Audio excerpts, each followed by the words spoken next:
a ver, guarda relación con este título, la evaluación, y cómo eso se relaciona un poco con este fraude virtual, que ahora vamos a ver un poco qué tan grande es, y la seguridad informática que hay detrás de nuestras evaluaciones online. ¿Qué es lo que espero que ustedes aprendan hoy? Tres cosas, ya quizás vamos a ver mucho detalle ahora, pero también les voy a ir entregando recursos a medida que avancemos en la presentación para que ustedes anoten esas páginas web, esos congresos, esos sitios que ustedes pueden consultar posteriormente para profundizar algunas de las cosas que vamos a ver hoy. Entonces, lo primero es que ustedes comprendan la importancia de tomar medidas preventivas en torno a la integridad académica. Hay mucho, yo creo que todos debemos tener la preocupación de llevar a cabo acciones más de gestión, de evitar que copien, de evitar que los estudiantes durante la prueba cometan plagio, pero hay medidas que son principalmente preventivas. Ahí deberían estar la mayor cantidad de nuestro esfuerzo y es lo que vamos a ver hoy también. Lo segundo es que ustedes reconozcan la importancia de involucrar a los estudiantes en este proceso. En este proceso los estudiantes, cuando hablamos de lo que es la seguridad de la evaluación online, no pueden estar solamente dentro de aquel rol donde ellos reciben el uso de algún programa, por ejemplo. Ellos tienen que participar dentro de todo el proceso, incluso previo a la evaluación. Y ahora vamos a ver también algunos ejemplos y etapas que ustedes pueden aplicar también en sus propias evaluaciones. Y lo tercero es que conozcan el protocolo que nosotros tenemos de proctoring en SEA Medicina en la Universidad de Chile y también el de detección de plagio, que ese es otro protocolo, ¿ya? Y eso todo está hecho en base a los conceptos que vamos a ver previamente. Entonces yo creo que cuando comenzó la pandemia deben haber visto todas ustedes, noticias como esta, donde por ejemplo, aparecieron noticias en torno a si había que hacer supervisión online de las evaluaciones, en Estados Unidos, en Europa y también acá en Chile aparecieron muchas noticias al respecto y preocupación y cartas al editor al respecto. Entonces, esto de que nos vayamos totalmente a un modelo online, por supuesto que realza aún más la preocupación de la integridad de la evaluación. Ahora, a nivel local, como yo les comentaba, por supuesto que lo deben haber visto ustedes en las noticias o en los periódicos, las cartas al editor respecto a la sospecha, lo que hacían algunos docentes, por ejemplo, que activaran la cámara a los estudiantes en una videollamada, qué tan bueno o qué tan malo era eso, y también lo que guarda relación en esto con el costo, porque usar estas herramientas no es gratis, ¿ya? Entonces, eso también genera acá, trae a colación otro elemento que, como dijo María Isabel al inicio, también estamos preocupados por el tema del costo, cuánto dinero nos está costando todo esto, sobre todo en una situación pandémica como esta, donde el dinero no nos sobra.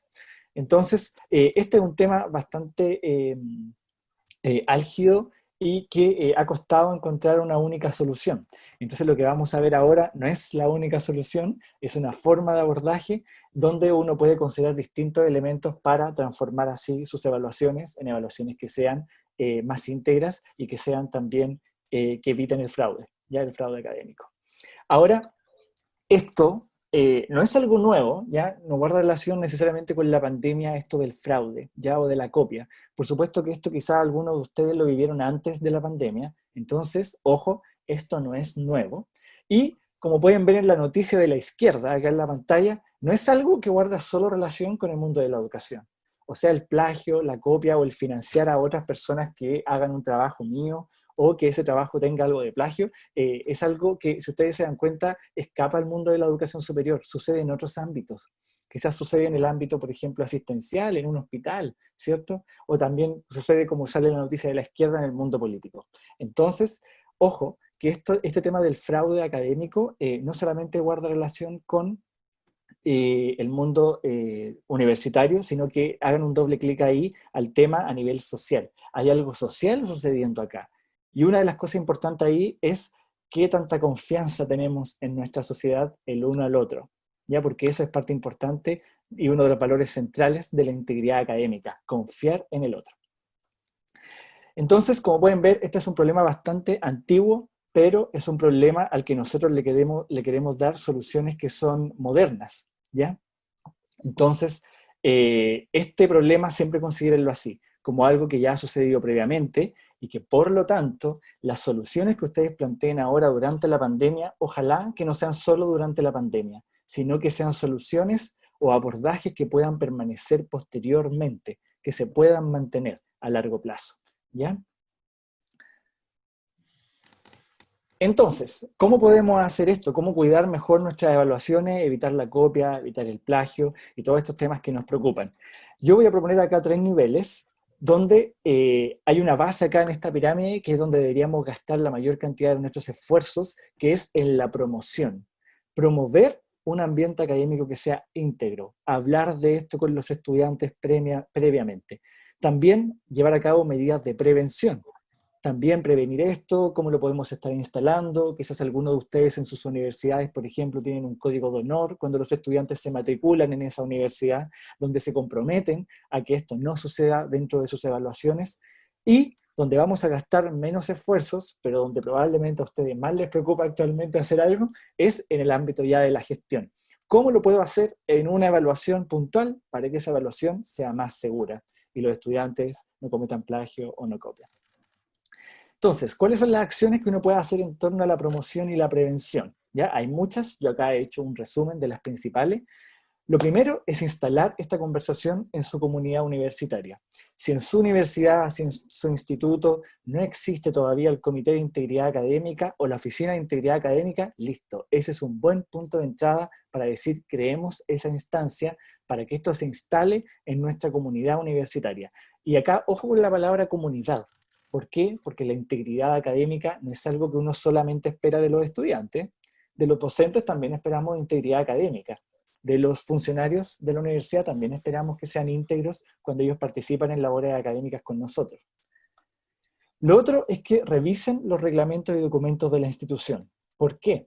Porque si yo solamente me voy de lleno a las actividades, por ejemplo, de gestión, de hacer permanecer la integridad en una evaluación puntual, si un estudiante comete plagio, por ejemplo, ¿ustedes tienen claridad de lo que hay que hacer con ese estudiante? ¿Qué dice el reglamento de su universidad al respecto? ¿Habrá algún lineamiento? ¿Con quién me comunico? ¿Qué le digo al estudiante?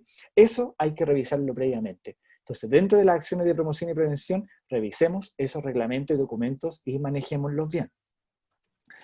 Otra acción importante, que yo creo que esta es una de las más usadas, es el código de honor. No solamente como un código de honor donde el estudiante declara que va a ser honesto en esta evaluación puntual, sino que también como un código de honor que se instala en toda la formación. Porque hay universidades donde el estudiante se matricula y debe firmar este código de honor al matricularse. Es como uno para toda la carrera. Pero tenemos además de ese que es para toda la carrera, la oportunidad, si es que no existe, de aplicar un código de honor en cada evaluación que uno hace. Esa es una actividad también de prevención bastante buena, donde ustedes pueden prevenir que en esa evaluación el estudiante vaya a ser deshonesto, instalando un código de honor al inicio de esa evaluación. Otra cosa importante, reflexionen sobre la causa de estas conductas, porque probablemente los estudiantes no es que porque quieren ser deshonestos van a copiar. Tienen que revisar bien su instrumento de evaluación, porque a veces hay instrumentos de evaluación que promueven la copia, que promueven el fraude. Más adelante vamos a ver un detalle de eso para que ustedes lo puedan revisar. Entonces hay que tener ojo con ese detalle también. ¿No será que mi evaluación, más que aplicación, pregunta mucha memoria, mucho concepto no tan aplicado, y por ende el estudiante tiene mayor tentación de encontrar la respuesta correcta porque solamente es un dato puntual que debía saber o no saber? Y última cosa acá en la parte de promoción y prevención, revisar las evaluaciones que ustedes solicitan y si promueven la conducta. Esto se relaciona un poco sobre lo anterior, pero quiero acá contribuir a la parte anterior que ya he mencionado, porque la última parte ya la expliqué bastante bien, es respecto a que hay instancias a veces extrauniversitarias que promueven mucha competencia entre nuestros estudiantes. Y esa competencia está principalmente instalada dentro de lo que puede ser, por ejemplo, una nota. Por ende, si hay cosas contextuales más allá de la institución, más allá de mi asignatura, de mi prueba, que promueven mayor competencia entre los estudiantes, ojo con ese detalle, porque estudiantes más competitivos también son estudiantes que pueden mover más recursos para que les vaya mejor en una evaluación. Como por ejemplo algo que sucede en todo el mundo, quizás no está cuantificado en todas las universidades, hay universidades que sí lo cuantifican y lo miden, es el tema de la contratación de estudiantes para rendir evaluaciones o para escribir ensayos o trabajos. Eso existe bastante. Si ustedes buscan en redes sociales van a encontrar páginas web, quizás de su propia universidad, aún no lo saben, donde se hace este tipo de venta y compra de evaluaciones, ¿ya? Así que ese es un detalle importante y ustedes también hagan la reflexión, tanto con sus pares como también con la autoridad de los estudiantes, de qué cosa externa quizás está promoviendo estas actitudes deshonestas en los estudiantes. Ahora, yo acá les traigo el ejemplo de cómo lo hicimos, esta parte de promoción y prevención nosotros en la Facultad de Medicina de la Universidad de Chile. Instalamos el Comité de Integridad Académica. Dijimos, esto no lo tenemos, vamos a partir por esta acción importante, que es una acción a largo plazo, porque los comités de integridad académica son permanentes. En algunas partes lo van a encontrar con ese nombre, en otras partes lo van a encontrar como Oficina de Integridad Académica, ¿ya? Pero en el fondo es una instancia donde hay personas que se hacen responsables de instalar este tema en la comunidad y llevar a cabo todas las acciones de promoción, prevención y gestión. Entonces, hay distintas acciones clave que nosotros propusimos y estuvo primero el crear el comité, que eso ya lo hicimos desde el 4 de agosto de este año, determinar el estado de la integridad académica en la facultad. Es muy importante que ustedes reconozcan que uno no parte de cero. Probablemente algún docente algo ha hecho, quizás algo está en los reglamentos instalados, si no lo han revisado, entonces hay que verlo. Y este punto es importante para ir recién, con todo lo que ya existe en esta institución, pasar al paso 3, que es crear un código de integridad académica. Es decir, reglas donde hay también definiciones que vamos a entender por integridad académica, cuáles son los valores que vamos a considerar en esto, cuáles son las acciones, cómo se hacen las denuncias, cómo se gestiona el plagio, si es que sucede, etc. Y además los códigos de integridad académica tienen en su interior un código de honor, ya que es la declaración que el estudiante y también la comunidad adscribe a cumplir con una actitud honesta dentro de la formación o de la labor, según sea la persona que lo firme. Lo otro es que acá hay otra acción clave, que es proveer el apoyo a los docentes para implementar acciones en sus asignaturas. Los docentes quizás no tienen formación al respecto sobre la integridad académica, cómo se promueve y todos estos detalles, entonces alguien tiene que hacerse cargo de eso. Y los comités u oficinas de integridad académica también lo tienen dentro de sus acciones, porque alguien tiene que enseñarle al docente esto, entregarle material. Quizás hay algún docente que necesita que en su clase o en su curso se haga una clase sobre plagio, por ejemplo. Entonces, esta oficina debe hacerlo. Tenemos una quinta acción, que es involucrar a los estudiantes como actores clave del proceso. Si uno no involucra a los estudiantes desde el inicio, y esto lo dice la misma evidencia en torno a la integridad académica, lamentablemente este cambio cultural no va a suceder. ¿Por qué? Porque los mismos estudiantes nos tienen que ayudar a instalar la conversación con sus pares. Ellos son, de cierta forma, entre comillas, la primera línea de protección de esta integridad académica, porque son generalmente los primeros en enterarse sobre actitudes de deshonestidad.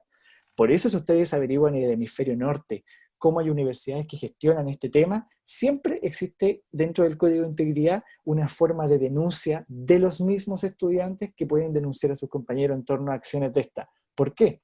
Porque si estamos en una comunidad donde uno de nuestros valores es la honestidad, entonces no toleramos actitudes o acciones de deshonestidad. No las toleramos. Y si yo me entero que alguien fue deshonesto o fue poco íntegro o irresponsable o cualquier acción en contra de los valores de la integridad académica, tengo el deber de denunciar esa acción. Entonces, los estudiantes como actores clave desde el inicio es importante que ellos estén considerados en esto. De lo contrario, se van a encontrar con mucha resistencia, los estudiantes van a ver esto como algo que viene de forma vertical, nos vienen a exigir integridad académica y no venimos nosotros a contribuir y a hacer también esto parte de la comunidad. La otra acción importante es celebrar la integridad académica, eso no es menor. Uno tiene que darle el tiempo a la comunidad para celebrar la integridad académica. Y ahí van a encontrar ustedes muchas formas. Hay universidades que hacen el Día de la Integridad Académica, la jornada anual de la integridad académica, una ceremonia en torno a la integridad académica una vez al año, donde pasan todos a firmar un código de integridad enorme, así como una gigantografía. Hay distintas formas. Eso es importante para que la comunidad también sienta que esto es algo de todos nosotros. Apoyar a los docentes con herramientas tecnológicas también es parte del proceso, y eso también hay que hacerlo, y bueno, lo vamos a tocar al final de la presentación, cuáles herramientas tecnológicas existen y cuáles son quizás las que uno debería priorizar. Y lo último, difundir acciones respecto a la integridad académica. Esa acción de difusión también alguien tiene que hacerse cargo y es clave, difundir de forma constante. ¿Dónde pueden encontrar más información sobre la integridad académica? En este sitio. Existe el Centro Internacional de Integridad Académica, donde está toda la información, la Revista Internacional de Integridad Académica, toda la evidencia en torno a este tema, libros que ustedes pueden leer, descargar, ver ejemplos de cómo lo hacen otras universidades. Así que les recomiendo revisar este sitio web y también revisar el material que ahí está presente, porque les va a dar más luces de cómo hacerlo en su propio contexto. De todo el material que está en este sitio web, lo que les recomiendo así como lectura inicial, así de dónde parto, entre tanto mar de información, este texto lo pueden descargar ustedes, los valores fundamentales de la integridad académica. Es un texto súper corto, 20 páginas, donde ustedes pueden revisar cuál es la definición y cuáles son los valores que uno asocia a la integridad académica, que son la honestidad. Como pueden ver aquí, la imagen es súper ilustrativa. Son pilares y arriba está la universidad. Entonces lo que sostiene la universidad es la honestidad, la confianza, la justicia, el respeto y la responsabilidad. Pero si se fijan en la escalera que está acá, como en la base de estas columnas, hay otro valor, que dice el coraje. ¿Por qué es tan importante? Porque uno, para ser honesto, tiene que tener mucho coraje en su interior para asumir errores, por ejemplo. Entonces el coraje viene a ser un valor importante dentro de esto. Y también coraje, ¿para qué? Para rendir cuentas. Cuando alguien comete un error, o cuando un estudiante o un académico quizás comete plagio o cualquier cosa así, el coraje es lo que le da la posibilidad de rendir cuentas respecto a ello. Entonces, eso es súper importante que ustedes lo consideren dentro de otro valor, ¿ya? No se pierdan aquí la escalera abajo, como que pasa un poco desapercibido, pero es otro valor importante, ¿ya? Ahora, el foco es lo importante, y aquí coloqué dos preguntas. Uno generalmente está en la parte de la izquierda. ¿Cómo evitamos que los alumnos copien? ¿Cierto? ¿Cómo hacemos que los estudiantes no copien, que no cometan fraude, que no se metan a internet, que no le paguen a alguien? Esa suele ser la preocupación principal. Pero ojo, no perdamos el foco, que es lo de la derecha. ¿Cómo nos aseguramos que los estudiantes aprendan? Ese es el foco siempre. El foco está en el aprendizaje del estudiante. Este detalle, que los estudiantes copien, es algo que podemos manejar, es algo que podemos disminuir. Hay herramientas de prevención, promoción, o sea, promoción, prevención, gestión, pero ojo, no lo es todo, ni lo más importante es la evaluación. Lo más importante es que los estudiantes aprendan, entonces no se olviden de la retroalimentación, que es muy importante, más incluso que gestionar esto. Entonces son detalles que necesitamos que ustedes no pierdan el foco para que no todos los esfuerzos se vayan en este tema que quizás les puede preocupar bastante, pero el foco, recuerden, lo más importante es el aprendizaje de los estudiantes. ¿Dónde pueden encontrar bastantes ejemplos e información respecto a la evaluación online? En el sitio web del CEA, que tenemos nosotros, que es sea.med.chile.cl. Hay una sección de apoyo a los docentes, pero hay una sección dentro de ella que está solamente enfocada en la parte de evaluaciones. Todo respecto a evaluar en línea. Y si ustedes hacen clic ahí, van a encontrar todo este material, desde interrogantes muy iniciales respecto a la evaluación, también pasando por principios orientadores de la evaluación, cómo se define, cuáles son todas las sugerencias que les tenemos para evaluar a distancia, cuáles son todas las opciones de instrumento que uno podría aplicar a distancia, qué herramientas virtuales me sirven, qué programa, etcétera. Todo está acá, y también, por supuesto, muy importante, la retroalimentación. Así que para ahondar un poquito más en el tema de evaluación, les recomiendo que puedan revisar el sitio web ahí, y bueno, si también tienen alguna sugerencia o algún detalle, nos pueden contactar también para que lo vayamos mejorando. Y quiero romper dos mitos hoy, ¿ya? El primero es este. Los estudiantes no copian más en cursos online. Ojo con ese detalle. Cuando los estudiantes se educan de forma online, no copian más, ¿ya? No lo hacen más que en aquellos que son realizados, cursos realizados en formato que es presencial. Y eso hay más de 20 años de investigación al respecto, ya que les puse algunos autores que son como unas publicaciones bastante importantes de los últimos años para que lo puedan revisar. Pero ojo con este juicio de pensar y creer que los estudiantes, como estos son cursos online, van a copiar más. No, los estudiantes que copian en el mundo presencial y que ustedes no logran pillar y no lo han hecho nunca, son los mismos que van a copiar probablemente en el curso online. No va a aumentar necesariamente. Y para eso tengo que revisar algunos detalles también de cómo está pensada la evaluación, si hemos hecho acciones de promoción, prevención, todo eso tiene que estar concatenado. Y lo otro es que el fraude académico en cursos online, ojo, es distinta a la que sucede en forma presencial, pero eso no significa que aumenta, ¿ya? Vuelvo a lo mismo. No significa que sea algo que va a aumentar necesariamente, pero que sí va a ser diferente, eso sí. El fraude académico de forma online va a ser distinto. ¿Cuáles son las dos formas más clásicas y que se ocupan más en el caso de cometer fraude académico? Es el uso del material no autorizado. Voy y copio una imagen de un sitio web que no tengo la autorización. Eso es fraude. Voy y copio una tabla de un libro que está licenciado con copyright y no pido autorización al autor. Eso también es fraude. O también voy y copio un texto, un párrafo, así, letras, ¿ya? No necesariamente figuras e imágenes, tablas, y eso también es bastante frecuente. Eso es dentro de las evaluaciones online lo más frecuente. Y lo otro es el usar terceros para las evaluaciones. Por ejemplo, tener un grupo de WhatsApp para preguntarle a todos cuál es la respuesta correcta a esta pregunta, ¿cierto? O usar un sitio web donde están todos los trabajos realizados y yo puedo acceder ahí, ¿ya? eso también es una forma de fraude que se hace bastante online. Y lo otro es la contratación de terceros, ya sea para rendir evaluaciones o para que me ayuden durante la evaluación online. También es otra forma, pero que es distinta, si se fijan, porque obviamente los estudiantes de forma presencial están dentro del aula y ahí hay otras formas de fraude. Y ojo con lo que vamos a asumir, porque los estudiantes no se vuelven personas que copian o cometen fraude solo por estar rindiendo cursos online. ¿Ya? Ese es un detalle que quiero ser bien enfático en esto. Estudiantes que rinden cursos online, nosotros tenemos que confiar en que van a seguir siendo honestos, responsables, íntegros, todos los valores que mencioné previamente. Pero no se transforman automáticamente en estudiantes que, ojo, van a copiar. No, no hagamos ese juicio, porque ya les mencioné el tema de la evidencia, 20 años ya del tema estudiado. La Universidad de Calgary en Canadá también tiene bastante estudio al respecto para que ustedes lo puedan revisar y ahondar en ese punto. Lo otro es que hay que evitar esto, antagonizar o demonizar a los estudiantes porque van a cometer fraude que ni siquiera sabemos si van a cometer. Hay que tener cuidado con esto porque los estudiantes están acá para aprender y la responsabilidad nuestra es educarlos y enseñarles. Entonces las acciones de promoción y prevención son responsabilidad nuestra. Y eso hay que ejecutarlo en algún punto. No puede ser solamente que hagamos acción al respecto cuando el estudiante comete plagio o comete fraude académico. Y lo otro, este detalle también me parece muy relevante y a la vez en nuestro Comité de Integridad Académica ha sido uno de los temas principales en discusión, es que necesitamos que los docentes, ellos mismos reflexionen internamente sobre estos valores relacionados con la integridad académica. ¿Por qué? Porque la integridad académica no aplica solo a los estudiantes, aplica a toda la comunidad. Y de los docentes también esperamos integridad académica. Esperamos honestidad, responsabilidad, confianza y todos los valores relacionados a esto.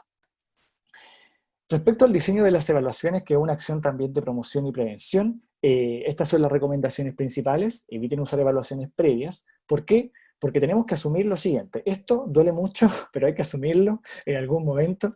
Los estudiantes siempre tienen la prueba del año anterior. Siempre la tienen. Y no la tienen por un acto de deshonestidad.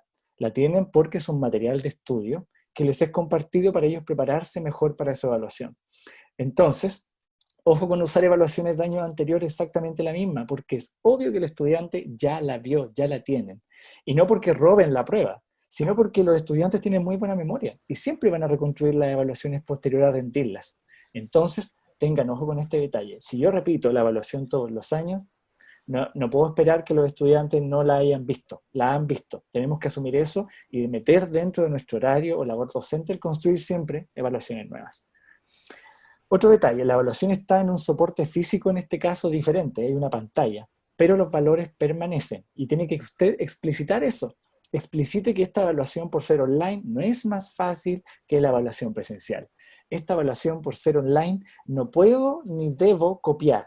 Algunos estudiantes nos preguntan a nosotros en el SEA, durante la prueba, ¿puedo tener el PPT abierto? ¿Se me puede quedar sin querer el correo abierto? Como que nos ponen en todas las situaciones hipotéticas de que justo el libro está acá al lado, o justo mi mamá es doctora, entonces ya me puede soplar cosas. No, no hay ninguna razón para aceptar nada de lo que dice ese estudiante. No hay ninguna razón para que en una prueba online, sea supervisado o no, un estudiante tenga un apunte. ¿Por qué? Porque es el estudiante y la prueba, sus conocimientos y la prueba. No hay ninguna razón para el resto. Y eso usted tiene que explicitarlo previamente. ¿Ya? Explícitenlo porque si no uno deja el vacío un poco de que el estudiante, eso no lo dijo, entonces lo puedo hacer. No, explicitémoslo. Esto es una prueba que tiene la misma formalidad que la prueba presencial.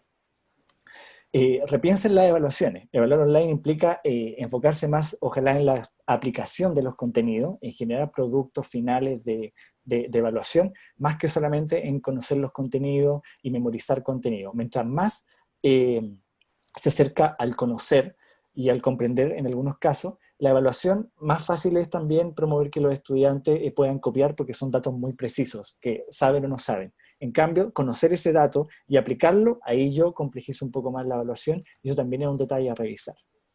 Otro detalle es que esperen que sus estudiantes pidan ayuda y colaboren entre ellos. Eso también explícitenlo, porque probablemente si usted pide, por ejemplo, una revisión bibliográfica, algún trabajo de ese estilo, probablemente los estudiantes se van a ayudar entre ellos. Eso probablemente va a pasar sin que ustedes lo sepan. Entonces, denle un rol a eso. Denle un rol quizás en el foro, todos los estudiantes que tengan dudas y quieran ayudar entre ellos lo pueden hacer por el foro, así ustedes lo van revisando. Entonces, ustedes esperen que los estudiantes van a pedir ayuda entre ellos, sobre todo en evaluaciones que no son sincrónicas. Entonces ahí que colaboren entre ellos y eso esté explicitado también permite explicitar este tipo de apoyo y ustedes que puedan poner los límites en cómo podría ser este apoyo entre pares que probablemente va a existir en trabajos o evaluaciones que tienen un mayor desarrollo. Y un detalle importante, no existe la evaluación online a prueba de copia, así que sea 100% segura, pero así, ultra, mega, hiper por ciento segura, no, no existe, lo lamento. Eso no existe hasta el día de hoy. La única forma de que sea igual de segura que presencial es que la den presencial. Eso lo lamento, ser yo el que se lo informa, pero eso no es posible, ¿ya? Porque hay muchas formas, si ustedes lo imaginan mirando ahora su pantalla, en que ustedes podrían, si yo les pongo una pregunta, tener un papelógrafo detrás de su pantalla, tener un micrófono en el oído externo, no lo sé, hay tantas formas, en serio. La tecnología también va avanzando mucho. Entonces la evaluación 100% a prueba de copia no existe, ¿ya? Entonces tenemos que hacer mucha actividad de promoción y prevención. Y ojo con esto, mientras el diseño es menos elaborado, mayor es la probabilidad de fraude. ¿Qué es lo que había yo tocado en torno a no explicitar estas reglas anteriores respecto a la formalidad de la evaluación, respecto a qué va a pasar si un estudiante comete plagio o no? Expliciten eso en su evaluación, en sus instrucciones. Estos detalles tienen que ir, porque mientras menos elaborada es la evaluación, en torno a instrucciones previas, o las mismas preguntas o lo que usted está solicitando en su evaluación, también la probabilidad de fraude va a ir aumentando. ¿Y cuáles son las opciones? Bueno, yo las había mencionado en la página, pero generalmente las universidades, si ustedes revisan, han migrado a este tipo de evaluaciones en general, que son los exámenes con libro abierto, o el uso de casos, o la reflexión crítica, o los mapas conceptuales, exámenes orales, criticar un artículo científico, entre otras evaluaciones que involucran un mayor desarrollo y aplicación de parte del estudiante. Y ahora vamos a lo último, que yo creo que esto debe ser lo que quizás más les preocupa y más quieren saber, son las medidas tecnológicas para evitar que esto suceda. Entonces, luego de que yo hice acciones de promoción, prevención, ahora es la misma prueba, mientras esta prueba sucede o esta evaluación sucede, ¿cómo evito que haya fraude académico? Entonces, acá yo les voy a mostrar dos grandes formas que son las principales. La primera es la detección de plagio, y cuando aplicamos detección de plagio, por supuesto cuando hay un texto involucrado, y el proctoring, que viene a ser una especie de supervisión, pero a distancia, ya del estudiante. Entonces, la primera, la detección de plagio. Ojo que hay muchos software de plagio, yo acá no les voy a mencionar ninguna marca. ¿Por qué? Porque esta es una frase que me enseñaron a mí cuando estudié en el exterior educación y uso de tecnología. Nunca olviden esto. Lo que le interesa a las empresas es ganar dinero. Lo que le interesa al educador es educar a sus estudiantes. Entonces, cuando ustedes toquen y vean cualquier software o programa que ustedes pueden usar en educación superior, nunca olviden que detrás de ese programa hay una empresa que busca ganar dinero. Por eso esa empresa se lo está vendiendo a usted. Entonces, ojo con esos detalles, ¿ya? No voy a mencionar ninguna marca, pero quizás más adelante en las preguntas les puedo mencionar algunas más costo efectivas que otras y podemos discutirlas. Lo segundo son las medidas de promoción y prevención. ¿Ya? Eso tiene que ser parte del protocolo de uso siempre de cualquier tecnología. La tecnología no puede llegar y ser aplicada en los estudiantes. Tiene que haber promoción, prevención, educación a los estudiantes respecto a esto y al uso que le vamos a dar. Y lo último acá, como detalle importante, sobre todo cuando detectamos plagio, den a los estudiantes oportunidad para ellos comprender el concepto, porque uno es muy bueno para exigir, no cometan plagio, pero preguntémonos, ¿los estudiantes saben lo que es plagio? ¿Lo entienden? ¿Alguien les enseñó previamente qué es plagio y qué no es plagio? Ese detalle es muy importante. Que conozcan también el concepto de integridad académica y también, sobre todo, y este detalle, si quieren lo podemos discutir más adelante, es que ellos puedan usar el programa. Uno tiene que ser justo, con la justicia es uno de los valores de la integridad académica. Entonces, por eso, si ustedes averigüen las distintas plataformas, software que hay, casi todas permiten que el estudiante mida y haga una revisión de plagio en el programa antes de entregarle el trabajo a ustedes. Y eso es porque hay que dar igualdad de oportunidades. O sea, si el estudiante, nosotros le vamos a exigir plagio, el estudiante debe tener entonces la oportunidad de revisar solo o sola el trabajo en el mismo sistema antes de entregárselo a ustedes, ¿ya? Porque es un estudiante que está aprendiendo y que también tiene que ver si quizás comete plagio sin darse cuenta. Eso también suele suceder. Incluso quizás si ustedes han escrito artículos, quizás les ha pasado más de alguna vez que fue sin querer alguna oración, alguna parte que quedó bastante similar al texto original. ¿Y cómo es el protocolo de cómo usamos plagio? Este protocolo es bastante sencillo, ustedes lo pueden usar también. Es primero que el docente a nosotros en el SEA nos hace la solicitud de que quiere hacer esto y de que quiere medir plagio o detectar plagio en sus evaluaciones. Después nosotros hacemos esta etapa que es educar a los estudiantes respecto a la honestidad académica y el concepto de plagio, y para eso hay un material que se entrega a los docentes, y hay algunos docentes que piden una charla, algo más sincrónico para poder discutirlo también con los estudiantes, sobre todo cuando son asignaturas donde previamente ha habido más conflicto, ¿ya? Lo tercero es que ahora nosotros damos acceso a los estudiantes primero al programa de plagio para que ellos una vez que terminen su trabajo tengan la oportunidad de pasarlo por ahí, revisarlo y ver si hay algo que mejorar o modificar. Después le damos nosotros el acceso al docente, ahora recién le damos el acceso al docente y el docente con los trabajos finales los pasa también por el sistema de detección de plagio y ahí ya hace la evaluación, asigna puntaje, retroalimenta y todo lo que viene después de eso. Y el protocolo de plagio, como pueden ver, es súper sencillo, es bastante corto, pero tiene esta etapa importante de primero educar a los estudiantes, darle la oportunidad y después viene el docente y aplica la detección final. ¿Y cuál es el protocolo de plagio? Y para eso primero les voy a explicar, el protocolo de proctoring, y les voy a explicar primero qué es esto. El concepto de proctoring, la palabra proctoring viene del inglés proctor, que significa supervisar. Entonces, ¿qué es el proctoring? Viene a ser una forma o metodología para la supervisión de una evaluación que uno rinde de forma remota. Eso es el proctoring. Proctoring no es el nombre de un programa, de un software, ¿ya? Es la técnica de supervisión para yo supervisar a un estudiante que da una evaluación de forma remota. Y esa supervisión, ¿cómo puede ser? El primer tipo de proctoring, podríamos llamar, que existió fue el código de honor, una declaración, ¿cierto? Bastante sencillo. Pero con el tiempo la tecnología avanza y por supuesto apareció la forma visual con las webcam, de nosotros poder ver que el estudiante es quien dice ser y no está con terceros dando la evaluación. La forma auditiva también apareció en el camino, de nosotros poder cerciorarnos que el estudiante no está hablando por teléfono con alguien, ¿cierto? Que está dando la evaluación completamente solo o sola. También ahora con estos dispositivos nuevos donde uno desbloquea con la huella el celular o el computador, bueno, también apareció un programa que permite ingresar con la huella digital.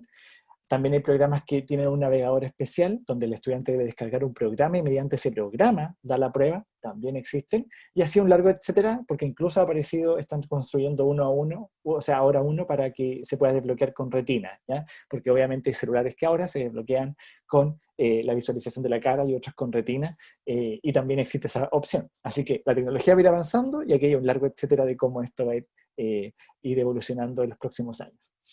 Pero recuerden, hay otros tipos de evaluación donde uno podría no aplicar supervisión en línea, donde uno podría aplicar detección de plagio, por ejemplo, en una prueba de desarrollo. En una prueba de desarrollo lo ideal sería detección de plagio sobre proctoring. Y proctoring y esta supervisión que es sincrónica, todos los estudiantes dando la prueba al mismo tiempo y algún sistema que los vigila, eso viene a ser una opción por ende para ciertos casos donde los otros tipos de evaluación no son posibles. Entonces quizás ustedes por ABC motivo, por ejemplo, son muy pocos docentes y son demasiados estudiantes, son 200 estudiantes, 300 estudiantes.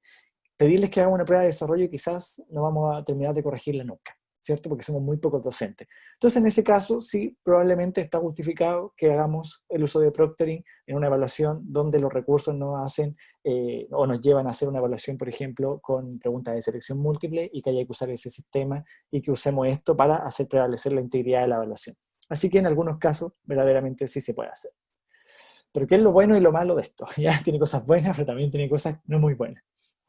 Lo primero es que facilita mucho el proceso para el evaluador porque es electrónico, es fácil de usar, las notas las obtengo rápido, copio y pego las preguntas, no tengo que andar buscando impresiones y repartirlas en una sala, entonces facilita el proceso.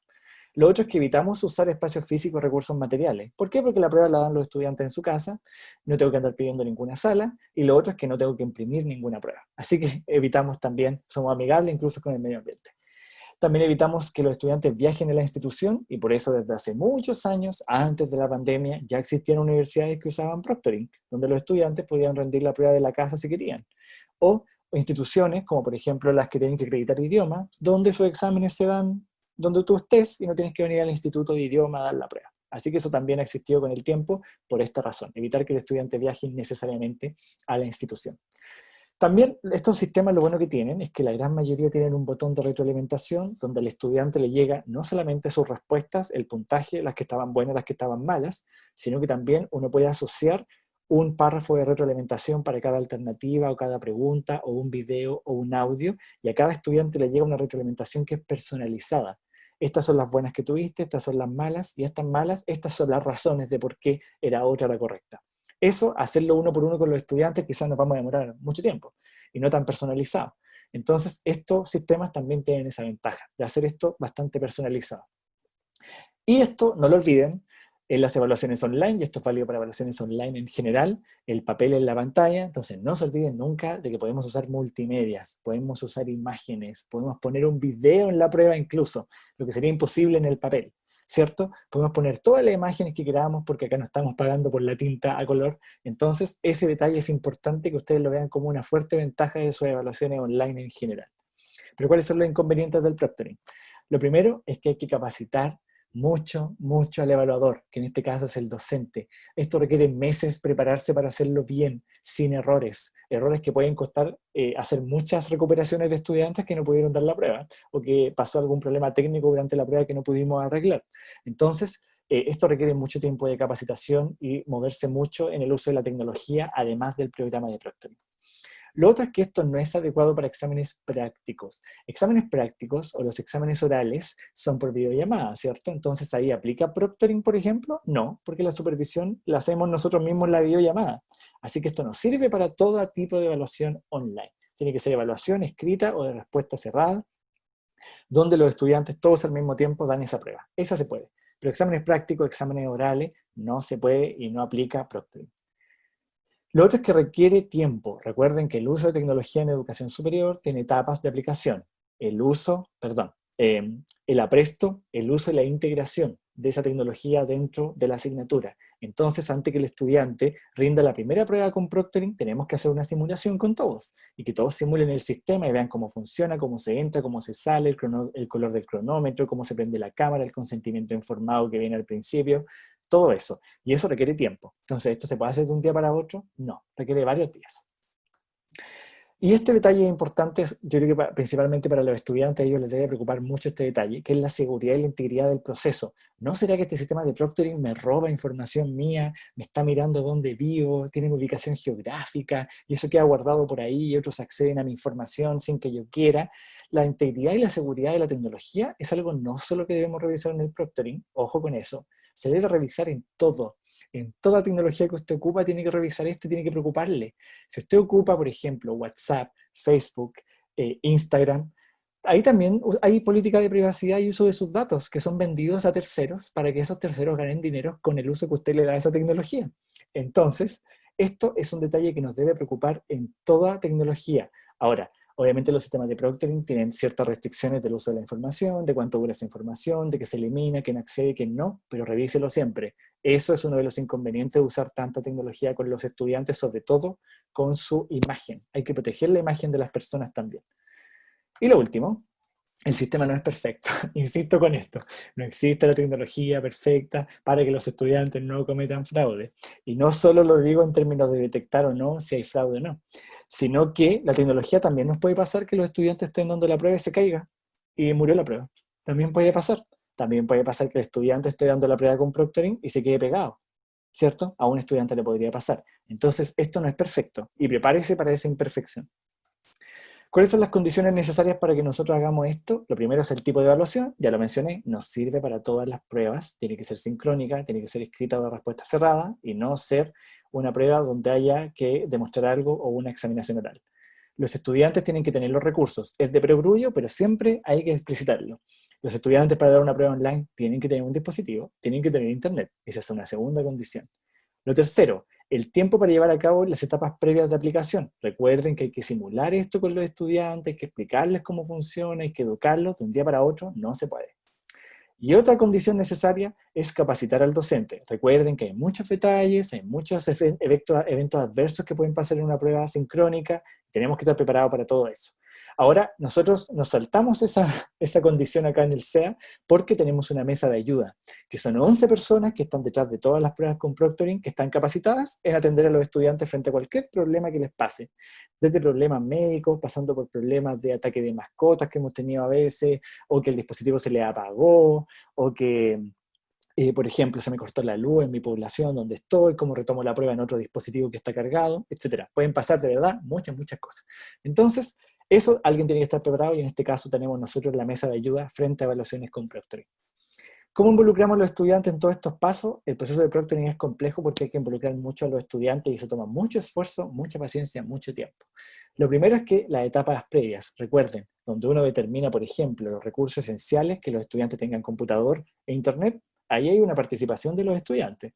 Lo otro es educar a los estudiantes, ahí también participan. Les enseñamos el concepto y respondemos todas sus dudas respecto al proctoring. Eso también es otra forma de participación. Lo tercero es explicar a los estudiantes que la herramienta no busca perjudicarlos. Esta herramienta de proctoring no está hecha para que los estudiantes los pillemos necesariamente. Está hecha como una medida de prevención. Queremos mantener la integridad y una de las cosas que nos preocupa es que el estudiante que rinde la prueba es quien dice ser. Hay algo de calidad involucrado ahí y hay algo también de prevención. Y les cuento aquí el tiro la estadística nuestra acá en el CEA, de todas las pruebas que hemos tomado con proctoring este año desde enero a la fecha. Cuando son con proctoring con cámara, no hemos tenido ninguna situación de copia ni de fraude, ninguna, cero. Entonces, efectivamente el sistema no funciona para que los estudiantes no vayan a cometer ningún fraude y no ha habido ningún problema en esa línea al respecto. Lo otro es explicar a los estudiantes esto, que yo les expliqué a ustedes. ¿La plataforma puede fallar? Sí, dígaselos a sus estudiantes, incluso en las pruebas que no son con proctoring, por favor díganselo. La plataforma durante la prueba podría fallar y el plan B es, tenga eso listo. ¿Ya? Entonces en este caso yo ya les conté que estaba la mesa de ayuda y ese es el plan. Y el apresto es mandatorio, o sea, esto tiene que ocurrir. Usted siempre debe simular los sistemas tecnológicos que usted va a usar con sus estudiantes, cualquiera sea con los estudiantes, antes del uso real. Siempre, si va a usar Zoom, si va a usar Google Calendar, si va a usar, no sé, algunos ocupan Kahoot, siempre una simulación antes. Porque si no, usted se estresa, los estudiantes se estresan cuando las cosas no funcionan en el momento que deberían funcionar. ¿Y cómo funciona, en síntesis, este protocolo que nosotros hacemos en medicina? Y con esto termino. El docente a nosotros nos hace la solicitud, las opciones de supervisión que tiene nuestro sistema, tiene el código de honor, el acceso con la cuenta Pasaporte Chile, que el estudiante ingrese con la cuenta Chile a dar la prueba, la aleatorización de preguntas y alternativas es una forma de proctoring, el tiempo acotado pero justo de la evaluación, que una prueba tenga el tiempo acotado nos la hace más segura, incluso puede hacer que el estudiante cometa más errores, así que el tiempo tiene que ser acotado y justo, tal cual como usted se lo daría en la prueba que es presencial. La focalización en la evaluación también lo tiene nuestro sistema, que el estudiante, mientras rinde la prueba, no escape a otra ventana, pestaña o aplicación móvil. El estudiante tiene que estar en la prueba y no puede escapar de ahí hasta que termine y la cierre. Y lo último es la supervisión por cámara web frontal, que es la que tiene el dispositivo, ya sea el celular, la tablet o el computador, que esa supervisión lo que mide son dos cosas, que el estudiante es quien dice ser, eso es importante saber, que el estudiante es quien dice ser cuando rinde la prueba, y lo otro es que rinda la prueba solo o sola, sin ayuda de terceros. Esas son las dos variables que mide este sistema. Y eso, por supuesto, tiene un consentimiento informado por la legislación chilena que guarda y protege el uso de la imagen de las personas. Así que el estudiante hay que decirle cómo va a ser usada su imagen y cómo funciona el sistema. Ahí recién nosotros agendamos la evaluación y le decimos al docente sí, lo vamos a hacer, y esto debe suceder 7 días antes de la prueba real. 7 días antes el docente nos debe contar porque hay que hacer la educación, el apresto y todo lo que ya les conté.